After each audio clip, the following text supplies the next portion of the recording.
ರುದ್ರಾಣಿ ಗತ್ತಿನಿಂದ ಕಾಲು ಮೇಲೆ ಕಾಲು ಹಾಕಿ ಕುರ್ಚಿ ಹಿಂದಕ್ಕೆ ಒರಗಿ ಮಾತನಾಡುತ್ತಿದ್ದಳು.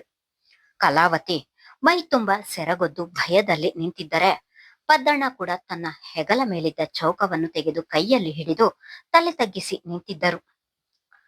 ರುದ್ರಾಣಿ ಅಷ್ಟೆಲ್ಲ ಮಾತನಾಡಿ ಇವರಿಗೆ ಬೈಯುತ್ತಿದ್ದರೂ ಇಬ್ಬರ ಬಾಯಿಯಲ್ಲಿಯೂ ಒಂದೇ ಒಂದು ಸ್ವರ ಕೂಡ ಹೊರಗೆ ಬಾರದೆ ಗಂಟಲಿನ ಒಳಗೆ ಹಾಗೆ ಉಳಿದವು. ರುದ್ರಾಣಿಯ ಗತ್ತು ಗಾಂಭೀರ್ಯವೂ ಕೂಡ ಹಾಗೇ ಇತ್ತು. ಆ ಹಳ್ಳಿಯಲ್ಲಿ ಯಾರಾದ್ರೂ ಸರಿ, ರುದ್ರಾಣಿಗೆ ಹೆದರುತ್ತಿದ್ದರು. ತಮ್ಮ ತಪ್ಪು ಇಲ್ದಿದ್ರೂ ಅವಳ ಬಳಿ ತಲೆ ತಗ್ಗಿಸಿ ನಿಲ್ಲುತ್ತಿದ್ದರು. ಪದ್ದಣ್ಣನೂ ಹಾಗೆ. ರುದ್ರಾಣಿಯ ಮುಂದೆ ಧ್ವನಿ ಏರಿಸಿ ಮಾತನಾಡಲು ಸಾಧ್ಯವಾಗದೆ ಆಡುವ ಪದಗಳು ಹೊರಗೆ ಬಾರದೆ ಎದೆಯಲ್ಲಿಯೇ ಉಳಿದಿದ್ದವು. ನಾನು ಅದನ್ನೇ ಹೇಳ್ತೀವ್ನಿ ಅಮ್ಮವ್ರೆ, ಆದ್ರೆ ಈ ಅಪ್ಪ ಮಗಳು ನನ್ ಮಾತನ್ನ ಕೇಳ್ತಿಲ್ಲ. ನಾನ್ ಯೋನ್ ಮಾಡಕ್ಕಾಯ್ತದೆ ಯೋಳಿ ಎಂದು ನನ್ನದೇನು ತಪ್ಪಿಲ್ಲ ಎಂದು ರುದ್ರಾಣಿಯ ಎದುರು ಬಿಂಬಿಸುವ ಪ್ರಯತ್ನ ಮಾಡುತ್ತಿದ್ದಳು ಕಲಾವತಿ. ಆ ಮನೆಗೆ ಯಜಮಾನಿ ನೀನು, ನಿನ್ ಮಾತು ಕೇಳಂಗಿಲ್ಲ ಅಂದ್ರೆ ಹೆಂಗೆ ಹೇಳು? ಹೆಣ್ಣು ಗಟ್ಟಿ ತಂದಿಂದ ಜೋರಾಗಿ ಮಾತಾಡಿದ್ರೆ ಜೀವನ ಮಾಡಕ್ಕಾಗದು. ನಿನ್ನ ಗಂಡನಿಗೆ ಒಸಿ ಬುದ್ಧಿ ಯೋಳಿ ಈ ಮದ್ವೆಗೆ ಒಪ್ಸು ಎಂದಳು ಅದೇ ಗತ್ತಿನಲ್ಲಿ. ಅಮ್ಮೋರೆ, ನನ್ ಮಗಳು ಓದ್ಬೇಕು ಅಂತ ಆಸೆ ಪಟ್ಟು ಈಗ ಈ ಸ್ಕೂಲ್ಗೆ ಸೇರ್ಕೊಂಡವಳೆ. ಈಗ ನಾನು ಅವಳ ಮದ್ವೆ ಮಾಡಿದ್ರೆ ಅವಳ ಜೀವನ ಹಾಳಾಯ್ತದೆ. ಒಂದ್ಕಿತ ಚಿಕ್ಕ ವಯಸ್ಸಿಗೆ ಮದ್ವೆ ಮಾಡಿ ತೆಪ್ಪು ಮಾಡಿವನಿ. ಈಗ ಮತ್ತೆ ಅಂತ ತೆಪ್ಪು ಮಾಡಾಕಿಲ್ಲ ಅಮ್ಮವ್ರೆ. ಮುಂದೆ ಅವಳು ಎಲ್ಲಿ ಗಂಟ ಓದುತ್ತೀನಿ ಅಂತಾಳೋ ಅಲ್ಲಿ ಗಂಟ ಓದಿಸ್ತೀನಿ.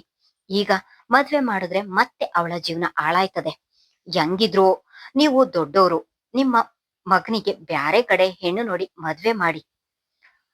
ಆಗಿದ್ದು ಆಗಲಿ ಎಂದು ಇದ್ದ ಬದ್ದ ಧೈರ್ಯವನ್ನೆಲ್ಲ ಒಟ್ಟುಗೂಡಿಸಿ ಪದ್ದಣ್ಣ ಧ್ವನಿ ಏರಿಸಿ ಮಾತನಾಡಿಯೇ ಬಿಟ್ಟರು.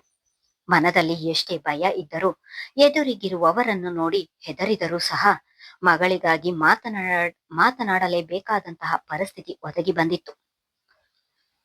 ರುದ್ರಾಣಿಯ ಪಕ್ಕ ಕುಳಿತಿದ್ದ ಪುಡ್ಸಾಮಿ ಪದ್ದಣ್ಣನ ಮಾತಿಗೆ ಕೋಪಗೊಂಡವನು ಒಡನೆ ಎದ್ದು ಬಂದು ಪದ್ದಣ್ಣನ ಕೊರಳಿಗೆ ಕೈ ಹಾಕಿ, ಯೋನ್ ಮಾತಾಡ್ತಿದ್ದೀಯಾ ಅನ್ನೋ ಖಬರೈತಾ ನಿಂಗೆ?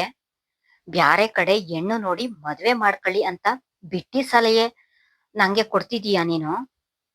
ಸುಮ್ಕೆ ನಮ್ಮವ್ವ ಹೇಳ್ದಂಗೆ ನಿನ್ ಮಗಳನ್ನ ನಂಗ್ ಕೊಟ್ಟು ಮದ್ವೆ ಮಾಡಿ ಒಳ್ಳೆಯವನಾಗುವುದು ಕಲಿ. ಇಲ್ದಿದ್ರೆ ನಾವು ತುಂಬಾ ಕೆಟ್ಟವರಾಗ್ಬೇಕಾಯ್ತದೆ, ಹುಷಾರು ಎಂದು ಕಣ್ಣನ್ನು ಕೆಂಪಡರಿಸಿ ಹೇಳಿದವನು ಮಾತ್ರ ಪದ್ದಣ್ಣ ಅವರ ಕೊರಳ ಪಟ್ಟಿ ಬಿಟ್ಟಿರಲಿಲ್ಲ. ಪದ್ದಣ್ಣ ಅವನಬ್ಬರಕ್ಕೆ ನಲುಗಿ ಹೋದರು. ಮೊದಲೇ ಆರೋಗ್ಯ ಸರಿ ಇಲ್ಲದೆ ಇರುವ ಮನುಷ್ಯ, ತಾನಾಯ್ತು ತನ್ನ ಕೆಲಸವಾಯ್ತು ಎಂದು ಇದ್ದವರು. ಯಾರೊಂದಿಗೂ ಜೋರು ಮಾತನಾಡುತ್ತಿರಲಿಲ್ಲ.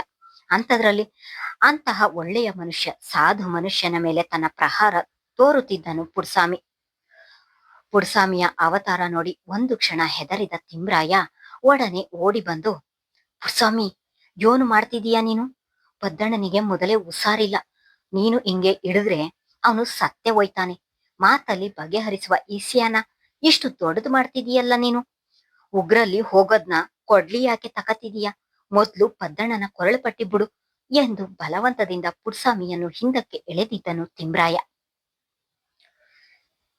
ಈಗ ನಾನೇನಾದ್ರೂ ಮಾತನಾಡಿದರೆ ತನ್ನ ಗಂಡನಿಗೆ ನಾನು ಪುಡ್ಸಾಮಿಯ ಬಳಿ ಹಣ ತೆಗೆದುಕೊಂಡಿರುವುದು ತಿಳಿಯುತ್ತದೆ ಎಂದು ಭಯದಲ್ಲಿಯೇ ನಿಂತಿದ್ದಳು ಕಲಾವತಿ.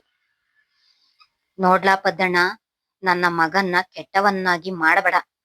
ಸುಮ್ಕೆ ನಿನ್ನ ಮಗಳನ್ನ ಅವನಿಗೆ ಕೊಟ್ಟು ಮದ್ವೆ ಮಾಡು. ನಿನ್ನ ಮಗಳನ್ನ ರಾಣಿಯಂಗ್ ನೋಡ್ಕತಾನೆ ಎಂದು ರುದ್ರಾಣಿ ಹೇಳುತ್ತಿದ್ದ ಹಾಗೆ ಮತ್ತೆ ಕೋಪಗೊಂಡ ಪದ್ದಣ್ಣ, ನನ್ನ ಜೀವ ಹೋದ್ರೂ ಸರಿ, ನಿನ್ನ ಮಗನಿಗೆ ನನ್ನ ಮಗಳನ್ನು ಮದ್ವೆ ಮಾಡಾಕಿಲ್ಲ. ಅದೇನು ಮಾಡ್ಕತೀಯ ಮಾಡ್ಕೊ ಎಂದು ಅಲ್ಲಿಂದ ಹೊರಡಲು ಅನುವಾಗುತ್ತಿದ್ದ ಹಾಗೆ, ಏನ್ಲಾ ಪದ್ದಣ್ಣ, ನಾನು ಒಳ್ಳೆ ಮಾತಲ್ಲಿ ಹೇಳಿದ್ರೆ ನಿಂಗೆ ಅರ್ಥ ಆಗಾಕಿಲ್ವಾ? ಈ ಊರಲ್ಲಿ ನನ್ನ ಎದುರಾಕಂಡು ಅದೆಂಗೆ ಜೀವನ ಮಾಡ್ತೀಯ ನಾನು ನೋಡ್ತೀನಿ. ಯಾಕಾದ್ರೂ ಎದುರಾಕಂದೆ ಅಂತ ಪ್ರತಿ ಕ್ಷಣ ನೋವು ಅನುಭವಿಸ್ಬೇಕು, ಹಂಗೆ ಮಾಡ್ತೀನಿ ಎಂದು ಕುರ್ಚಿಯ ಮೇಲಿಂದ ಎದ್ದು ನಿಂತು ಕೋಪದಲ್ಲಿಯೇ ಹೇಳಿದಳು ರುದ್ರಾಣಿ. ಹಂಗೆಲ್ಲ ಮಾಡ್ಬೇಡಿ ಅಮ್ಮವ್ರೆ, ನನ್ನ ಗಂಡ ಏನೋ ಕ್ವಾಪಕ್ಕೆ ಹಂಗೆಲ್ಲ ಮಾತಾಡ್ತಾವನೆ. ಅವನಿಗೆ ನಾನ್ ಬುದ್ಧಿ ಹೇಳ್ತೀನಿ, ನೀವು ಮಾತ್ರ ಕೋಪ ಮಾಡ್ಕಬೇಡಿ ಎಂದು ಕೈ ಮುಗಿದು ವಿನಂತಿಸಿದಳು ಕಲಾವತಿ. ಆ ಊರಿನಲ್ಲಿ ರುದ್ರಾಣಿಯನ್ನು ಎದುರು ಹಾಕಿಕೊಂಡು ಜೀವನ ಮಾಡಲು ಯಾರಿಂದಲೂ ಸಾಧ್ಯವಿಲ್ಲ ಎಂದು ಚೆನ್ನಾಗಿ ಅರಿತಿದ್ದಾಳೆ ಕಲಾವತಿ. ಈಗ ಅವಳ ಕೋಪ ನಮ್ಮ ಕಡೆಗೆ ತಿರುಗಿಸಿ ಏನು ಮಾಡುತ್ತಾಳೋ ಎನ್ನುವ ಭಯ ಶುರುವಾಗಿತ್ತು ಆಗಲೇ ಅವಳಿಗೆ. ಯೋನಮ್ಮಿ, ನೀನು ನಂಗೆ ಬುದ್ಧಿ ಹೇಳ್ತೀಯ? ಅವಳು ನನ್ನ ಮಗಳು. ಅವಳನ್ನ ಯಾರಿಗೆ ಮದ್ವೆ ಮಾಡ್ಬೇಕು ಅಂತ ನಂಗೆ ಚೆನ್ನಾಗಿ ಗೊತ್ತೈತೆ. ನೀನೇನು ಹೇಳೋದು? ನೀನಲ್ಲ, ನಿನ್ನ ಅಪ್ಪ ಬಂದು ಹೇಳಿದ್ರು ಆ ಅಡ್ಕಸ್ಬಿ ನನ್ ಮಗಂಗೆ ನನ್ ಮಗಳನ್ನ ಕೊಡಾಕಿಲ್ಲ ಎಂದು ಕೈಯಲ್ಲಿದ್ದ ಚೌಕವನ್ನು ಕೋಪದಲ್ಲಿ ಒದರುತ್ತಾ ಅದನ್ನು ತನ್ನ ಹೆಗಲ ಮೇಲೆ ಹಾಕಿಕೊಂಡು ಅಲ್ಲಿಂದ ಹೊರಟಿದ್ದರು ಪದ್ದಣ್ಣ. ಪದ್ದಣ್ಣನ ಕೋಪ ನೋಡಿ ಹೆದರಿದ ಕಲಾವತಿ ಕೂಡ ಭಯದಲ್ಲಿಯೇ ಪದ್ದಣ್ಣನ ಹಿಂದೆ ಓಡಿ ಬಂದಿದ್ದಳು. ಹೋಗು ಹೋಗು, ನೀನೇ ಬಂದು ನನ್ ಮಗಳನ್ನ ಮದ್ವೆ ಮಾಡ್ಕ ಅಂತ ನಾನ್ ಕಾಲ್ ಹಿಡಿಯುವಂಗೆ ಮಾಡ್ಲಿಲ್ಲ ಅಂದ್ರೆ ನನ್ನ ಹೆಸರು ಪುಡ್ಸಾಮಿಯೇ ಅಲ್ಲ ಎಂದು ಮೀಸೆ ತಿರುಗುತ್ತಾ ಹೇಳಿದನು ಪುಡ್ಸಾಮಿ. ಅವ್ವ, ಈ ಊರಿನ ಜನಕ್ಕೆ ನನ್ ಮ್ಯಾಗಿನ ಭಯ ಹೊಂಟೋಗೈತೆ. ನನ್ನ ಎದುರಾಕೊಂಡವ್ರನ್ನು ನಾನು ಯಾರನ್ನೂ ಸುಮ್ಕೆ ಬಿಡಾಕಿಲ್ಲ. ನೋಡ್ತಿರು, ಇವ್ರಿಗೆಲ್ಲ ಸರಿಯಾದ ಪಾಠ ಕಲಿಸ್ತೀನಿ ಎಂದು ತನ್ನ ತಾಯಿಗೆ ಹೇಳಿ ಅಲ್ಲಿಂದ ಒಳ ಹೋಗಿದ್ದನು. ಮಗನ ಮಾತು ಕೇಳಿದ ರುದ್ರಾಣಿ ಮರ್ತದೆ ನಗುವಿನಲ್ಲಿ ಕಾಲು ಮೇಲೆ ಕಾಲು ಹಾಕಿ ಕುರ್ಚಿಯ ಮೇಲೆ ಕುಳಿತಳು. ಅಲ್ಲ, ನಿಂಗೇನು ಬುದ್ಧಿ ಐತೋ ಇಲ್ವೋ? ಬಡವರ್ ಕ್ವಾಪ ದವಡೆಗ್ ಮೂಲ ಅಂತಾರಲ್ಲ, ಹಂಗೆ ನಮ್ ಕ್ವಾಪ ಅವ್ರ ದವಡೆಗ್ ಮೂಲ. ಅಂತದ್ರಲ್ಲಿ ಈ ಊರ್ನಾಗೆ ಆ ದೊಡ್ಡ ಮನುಷ್ಯರ್ನ ಎದ್ರಾಕಂಡು ಬದುಕಾಯ್ತದ? ಕೂದಾಕಿದ್ ಕೋಳಿ ಹಂಗೆ ಆಟೊಂದು ಮಾತಾಡಿ ಬಂದಲ್ಲ. ನಮ್ನ ಸುಮ್ಕೆ ಬುಟ್ಟಾಳ ಆ ರುದ್ರಾಣಿ. ಮೊದ್ಲೇ ಅವಳಿಗೆ ದೊಡ್ಡೋರು ಚಿಕ್ಕೋರು ಗಂಡಸ್ರು ಹೆಂಗಸ್ರು ಅನ್ನೋ ಭೇದ ಭಾವ ಇಲ್ಲ. ಗಂಡು ಬೀರಿ ಹಂಗೆ ಎಲ್ಲರ ಮೇಲೂ ಸವಾರಿ ಮಾಡ್ತಾಳೆ. ಇನ್ನು ಅವಳ ಮಗ ಕೇಳೋದೇ ಬ್ಯಾಡ. ಹಂಗಿದ್ದಾಗ ನಿನ್ ತಲೆಗೆ ಒಸಿ ಬುದ್ಧಿ ಕೊಟ್ಟು ಯೋಚನೆ ಮಾಡಿ ಮಾತಾಡಕ್ಕೆ ಏನಾಗಿತ್ತು ನಿಂಗೆ ಎಂದು ಮನೆಗೆ ಬಂದ ಪತ್ತಣ್ಣನಿಗೆ ಒಂದೇ ಸಮ ಬೈಯತೊಡಗಿದಳು ಕಲಾವತಿ. ಯೋನಮ್ಮಿ, ನೀನ್ ಹೇಳ್ತಿರೋದು? ಅವಳು ದೊಡ್ಡ ಮನುಷ್ಯರು ಅಂತ ನಾನೇನು ಅವಳ ಮನೆ ಭಿಕ್ಷೆ ಬಿಡಕ್ ಹೋಗಿಲ್ಲ. ನಾನೇನು ಅವಳ ಮನೆ ಜೀತದ ಆಳಲ್ಲ. ಅವಳು ಅಂದಂಗೆಲ್ಲ ಅನ್ನಿಸ್ಕೊಂಡು ಸುಮ್ಕೆ ಇರ್ಬೇಕಿತ್ತು ಅಂತ ಹೇಳ್ತಿದೀಯ. ನನ್ ಮಗಳನ್ನ ನಾನ್ ಯಾಕೆ ಅವನಿಗೆ ಕೊಟ್ಟು ಮದ್ವೆ ಮಾಡ್ಲಿ? ನಾನು ಮಾಡಕ್ಕಿಲ್ಲ. ಅವಳು ನನ್ನ ಮಗಳು, ನನ್ನಿಷ್ಟ. ಅವನಿಗೆ ಕೊಟ್ಟು ಮದ್ವೆ ಮಾಡಾಕಿಲ್ಲ ಅಂದ್ರೆ ಸುಮ್ಕಿರ್ಬೇಕು ತಾನೆ. ಅದು ಬಿಟ್ಟು ನನ್ನ ಮೇಲೆ ಸವಾರಿ ಮಾಡ್ತಾನೆ, ಬಿಟ್ಬಿಡ್ತೀನ ಅವನ್ನ. ಪದ್ದಣ್ಣನ ಮುಖದ ಮೇಲೆ ಇನ್ನೂ ಆ ಕೋಪ ಉರಿಯುತ್ತಲೇ ಇತ್ತು. ಕೈಲಾಗ್ದೋನು ಮೈ ಪರ್ಚ್ಕನ್ನಂತೆ ಹಂಗಾಯ್ತು ನಿನ್ ಕತೆ. ಬಡವರು ಕನಯ್ಯ, ನಾವು ಅಂಜಿಕೆಯಿಂದ ಬಾಳ್ವೆ ಮಾಡ್ತಿದ್ದೀವಿ. ಅವ್ರನ್ನ ಎದ್ರಾಕೊಂಡು ಬಾಳ್ವೆ ಮಾಡಕ್ಕಾಯ್ತದ? ಸುಮ್ಕೆ ನಿನ್ ಮಗಳನ್ನ ಅವನ್ಗೆ ಕೊಟ್ಟು ಮದ್ವೆ ಮಾಡು. ಚೆನ್ನಾಗಿ ನೋಡ್ಕೊತಾನೆ. ಅವನಿಗೆ ಏನ್ ಅಂದ ಇಲ್ವಾ, ಚಂದ ಇಲ್ವಾ, ದುಡ್ಡಿಲ್ವಾ? ರಾಣಿ ರಾಣಿ ಹಂಗ್ ನೋಡ್ಕತಾನೆ ಎಂದು ಮತ್ತೊಮ್ಮೆ ಪದ್ದಣ್ಣನ ಮನಸ್ಸು ಬದಲಾಯಿಸುವ ಪ್ರಯತ್ನ ಮಾಡುತ್ತಿದ್ದಳು ಕಲಾವತಿ. ಭೂಮಿ ಮಾತ್ರ ಒಂದೆಡೆ ಕುಳಿತು ಇಬ್ಬರ ಮಾತನ್ನು ಕೇಳಿಸಿಕೊಳ್ಳುತ್ತಾ ಕುಳಿತಿದ್ದಳು. ಈ ಮದುವೆ ವಿಚಾರ ಎಲ್ಲಿಂದ ಎಲ್ಲಿಗೋ ಸಾಗುತ್ತಿದೆ ಎಂದು ಆಗಲೇ ಯೋಚನೆ ಹತ್ತಿತು ಅವಳಿಗೆ. ಅವಂತವ ದುಡ್ಡಿದೆ ಅಂತ ಗಿಣಿಯಂಗಿರುವ ನನ್ನ ಮಗಳನ್ನ ಗಿಡುಗನ ಕೈಗೆ ಕೊಡೋಕೆ ಆಯ್ತದ? ಕಟುಕನ ಕೈಗೆ ಕುರಿ ಮೇಕೆ ಕೊಟ್ಟಂಗೆ ನನ್ ಮಗಳನ್ನ ಅವನ ಕೈಗೆ ಕೊಡೋಕೆ ಆಯ್ತದ? ಅವನು ಎಂತವನು ಅಂತ ಇಡೀ ಹಳ್ಳಿಗೆ ಗೊತ್ತದೆ. ಅಂತವನ್ಗೆ ನನ್ ಮಗಳನ್ನ ಕೊಟ್ಟು ಮದ್ವೆ ಮಾಡು ಅಂತೀಯಲ್ಲ, ನಿಂಗೆ ಬುದ್ಧಿ ಐತೇನಮ್ಮಿ? ನನ್ನ ಮಗಿಗೆ ಚಿಕ್ಕ ವಯಸ್ಸಿಗೆ ಮದ್ವೆ ಮಾಡಿ ಈಗ್ಲೇ ನನ್ ಮಗಳು ಪಡಬಾರ್ದು ಕಷ್ಟ ಪಡ್ತಾವಳೆ. ಇನ್ನು ಮುಂದೆ ನನ್ ಮಗಿಗೆ ನಾನು ಕಷ್ಟ ಕೊಡಕ್ಕಿಲ್ಲ. ನನ್ನ ಜೀವ ಇರೋವರೆಗೂ ಅವಳನ್ನ ನೋಡ್ಕತೀನಿ. ನಾನು ನಿಂಗೆ ಅವತ್ತೇ ಹೇಳಿದ್ದೀನಿ ತಾನೆ, ನನ್ ಮಗಳನ್ನ ಆ ಬ್ಯಾವರ್ಸಿಗೆ ಕೊಟ್ಟು ಮದ್ವೆ ಮಾಡಕ್ಕಿಲ್ಲ. ಇನ್ನೊಂದ್ ಕಿತ್ತ ಏನಾದ್ರೂ ನೀನು ಅವನಿಗೆ ಕೊಟ್ಟು ಮದ್ವೆ ಮಾಡು ಅಂದ್ರೆ ನಿನ್ನ ನಾಲಿಗೆ ಸೀಳಿ ನಾಯಿಗೆ ಹಾಕ್ಬಿಡ್ತೀನಿ ಉಸ್ಸಾರ್ ಎಂದು ಎಚ್ಚರಿಕೆ ಕೊಟ್ಟು ಅಲ್ಲಿಂದ ಸರಿದು ಹೋಗಿದ್ದರು ಪದ್ದಣ್ಣ.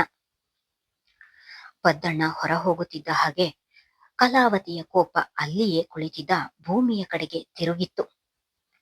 ಇಷ್ಟೆಲ್ಲ ಆಗಕ್ಕೂ ನೀನೇ ಕಾರಣ.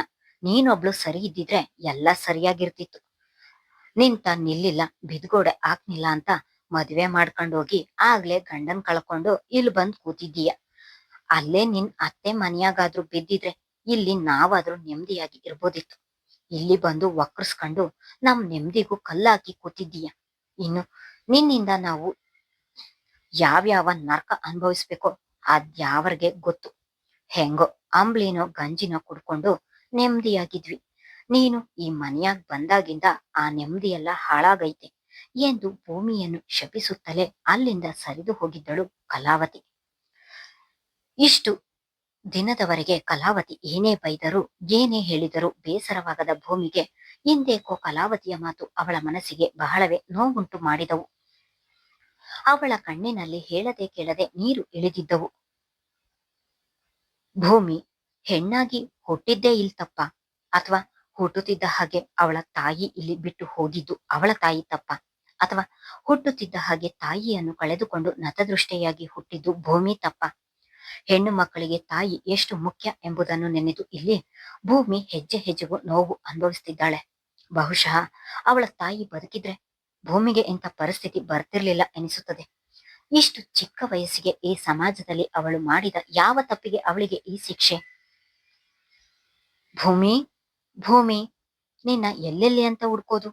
ಮನೆ ಬಳಿ ಹೋದ್ರೆ ಅಲ್ಲಿ ಇಲ್ಲ, ಯಾರ್ಯಾರನ್ನೋ ಕೇಳ್ಕೊಂಡು ಇಲ್ಲಿಗ್ ಬಂದೆ ಎಂದು ಏದುಸಿರು ಬಿಡುತ್ತಾ ಓಡಿ ಬಂದು ಕರ್ಣ ಹೇಳಿದನು. ಇದ್ಯಾಕ್ಲಾ ಕರ್ಣ, ಯೋನಾಯ್ತು? ಯಾಕಿಂಗೆ ಓಡಿ ಬತ್ತಿದೀಯ? ಅಂತ ವಿಷಯ ಯೋನು ನಿಧಾನಕ್ಕೆ ಬರಕ್ಕಾಗಕ್ಕಿಲ್ವಾ ಎಂದು ಅವನು ಉಸಿರನ್ನು ಮೇಲೆ ಕೆಳಗೆ ಮಾಡುತ್ತಿರುವುದನ್ನು ನೋಡಿ ಹೇಳಿದಳು ಭೂಮಿ.